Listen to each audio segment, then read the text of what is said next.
Antártida é uma vasta terra de neve e gelo no hemisfério sul, na base do mundo. Não há muito lá, exceto o Polo Sul e alguns ursos polares. Errado! Os ursos polares são nativos apenas do Ártico. Os pinguins são nativos da Antártida, portanto, não. Ursos polares e pinguins nunca brindaram um ao outro com refrigerante açucarado durante as festas de fim de ano, porque eles vivem nos extremos opostos do mundo. Enfim, a Antártida é uma enorme terra congelada com geleiras, pinguins, focas e tardígrados. Alguém mora lá?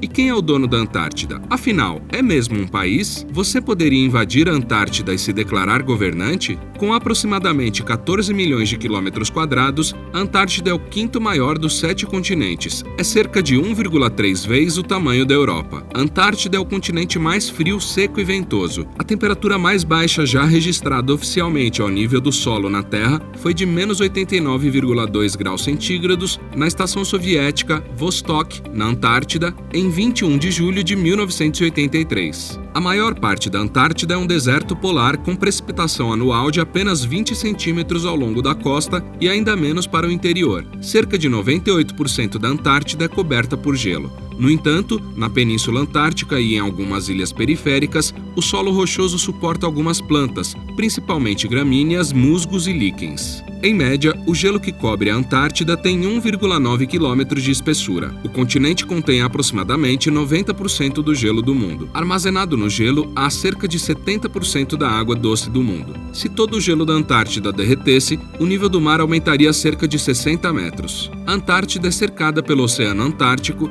e fica a 12.574 quilômetros da Flórida, o estado mais ao sul geograficamente dos Estados Unidos contíguos. Existem muitos tipos de algas, bactérias, plantas e organismos conhecidos como protistas nativos da Antártida. Cerca de 1.150 espécies de fungo também foram encontradas na Antártida. O oceano ao redor do continente conta com plâncton, vários tipos de peixes, como o peixe prateado antártico e grandes cardumes de crio. O crio antártico é considerado a espécie-chave do ecossistema do Oceano Antártico e é um importante organismo alimentar para baleias, focas, lulas, pinguins e muitos outros animais que vivem nas zonas antártica e subantártica. É interessante observar que os seres humanos não são originários da Antártida. De fato, a Antártida é considerada a última região do planeta já descoberta. O continente não era conhecido até o início do século XIX, embora marinheiros anteriores que passaram perto da Antártida, como o capitão Cook, especulassem sobre uma massa terrestre no Mar do Sul. Em 1820, uma expedição russa finalmente avistou a plataforma de gelo Finbu na Antártida Oriental e boom!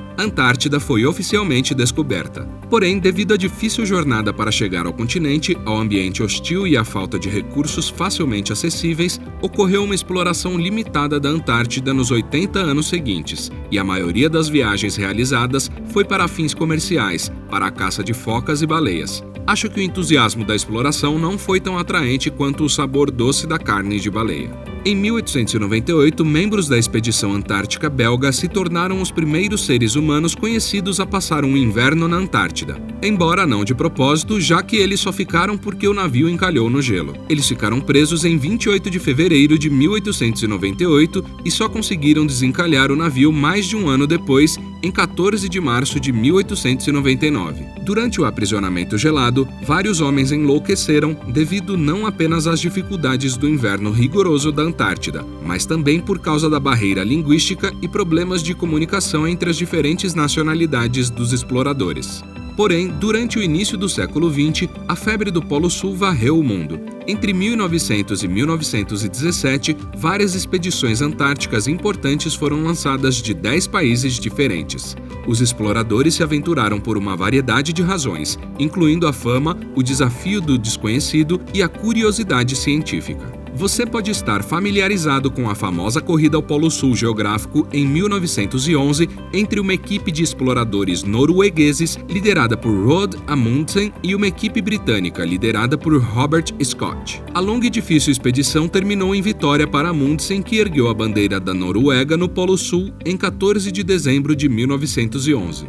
Após muitos contratempos, o capitão Scott e sua equipe chegaram ao Polo Sul em 17 de janeiro de 1912, apenas para descobrir que os noruegueses os venciam por 33 dias. Mas chegar em segundo lugar não foi a pior coisa que aconteceria a Scott, pois tragicamente ele e o restante da equipe britânica morreram durante o caminho de volta do Polo Sul. Então, o que exatamente é o Polo Sul? Imagine um polo gigantesco preso no centro da Terra que se estende pelos dois lados. A Terra gira nesse eixo. Os polos são os únicos lugares no eixo de rotação da Terra que se cruzam com a superfície.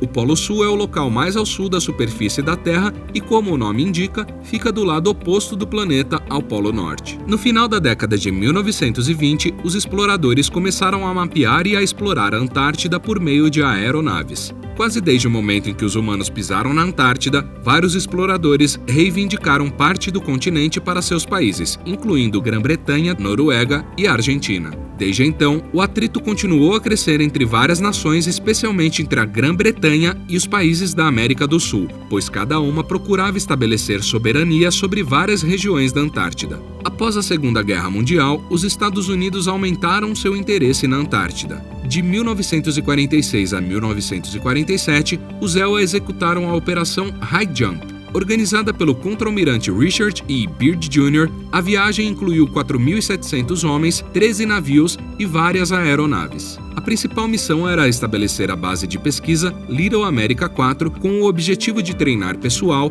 testar equipamentos em condições frias e conduzir uma série de estudos, incluindo pesquisas hidrográficas, geológicas e meteorológicas. A função da missão, que não conseguiu ser secreta, era estender a soberania dos Estados Unidos sobre uma grande área do continente antártico. A partir de 1948, 8 potências Grã-Bretanha, Austrália, Nova Zelândia, França, Noruega, Chile, Argentina e Estados Unidos tentaram negociar tratados sobre a Antártida. A União Soviética, irritada por ter sido deixada de fora da conversa, disse "Niet" e se recusou a reconhecer qualquer reivindicação de soberania, reservando-se ao direito de fazer sua própria reivindicação sobre a Antártida. As negociações do tratado desmoronaram. De 1957 a 1958, ocorreu o Ano Internacional da Geofísica e, durante um período de 18 meses, cerca de 70 organizações científicas nacionais de 12 países diferentes cooperaram para conduzir uma variedade de estudos científicos intensivos sobre a Antártida. A participação de vários países inspirou a formação do Sistema do Tratado da Antártida em 1959.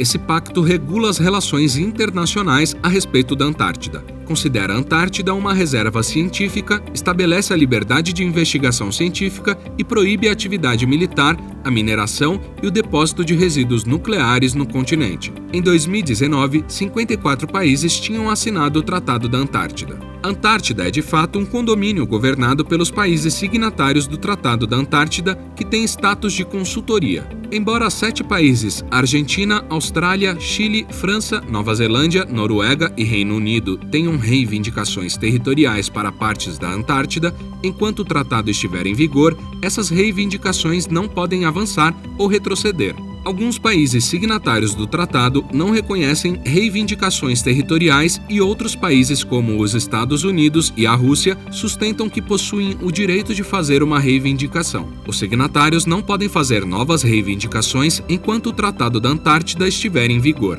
Desde então, outros acordos foram incluídos ao tratado, incluindo o Protocolo de Proteção Ambiental em 1998. Esse acordo, marcado para ser revisto em 2048, foi feito para banir a mineração por tempo indeterminado, limitando ainda mais o desenvolvimento econômico e a exploração na Antártida. Mais de 40 países operam estações de pesquisa de verão e durante o ano todo no continente antártico e nas ilhas próximas. Além disso, cerca de 30 acampamentos são criados a cada verão para apoiar projetos específicos. A população nas estações de pesquisa aumenta de aproximadamente 1.000 durante o inverno para 5.000 durante o verão. As equipes possuem uma variedade de cientistas, incluindo biólogos, geólogos, astrônomos e glaciologistas. A Antártida não tem população permanente. Como resultado, a Antártida não tem nacionalidade ou governo. Todas as pessoas presentes na Antártida em um determinado momento são cidadãos ou nascidos em outros países fora da Antártida. Sinto muito, mas aqueles dólares da Antártida que você comprou em uma loja de presentes não têm validade.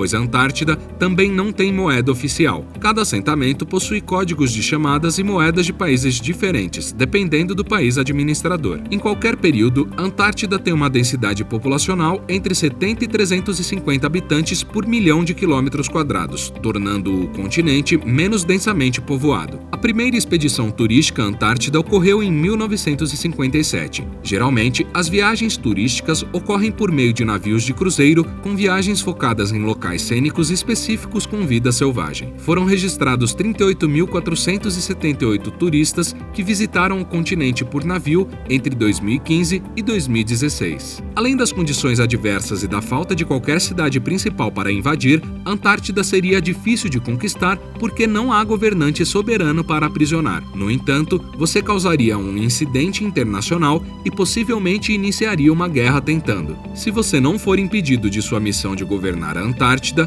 capriche no protetor solar. As queimaduras solares costumam estar associadas apenas ao clima quente, mas isso não é verdade. Queimaduras solares podem acontecer a qualquer momento, especialmente quando os raios de sol são fortes. A superfície branca e nevada da Antártida reflete quase toda a luz ultravioleta que volta para você e o buraco na camada de ozônio também não ajuda. Apesar de a Antártida estar se saindo melhor que o Ártico, ainda assim está sendo afetada pelas mudanças climáticas. Em um estudo de 2007, os pesquisadores da NASA vasculharam 20 anos de dados para confirmar que a neve antártica ao longo do tempo estava derretendo mais para o interior da costa e derretendo em altitudes mais altas do que nunca. O estudo também descobriu que a neve estava derretendo cada vez mais na maior plataforma de gelo da Antártida e alerta para um recuo generalizado das geleiras ao redor da Península Antártica. Um estudo geral em 2018, incorporando cálculos e dados de muitos outros estudos, estimou que a perda total de gelo foi de 43 gigatoneladas por ano em média de 1992 a 2002. Infelizmente, a perda de gelo acelerou para uma média de 220 gigatoneladas por ano entre 2012 e 2017. Então, como podemos ajudar a parar a perda de gelo na Antártida?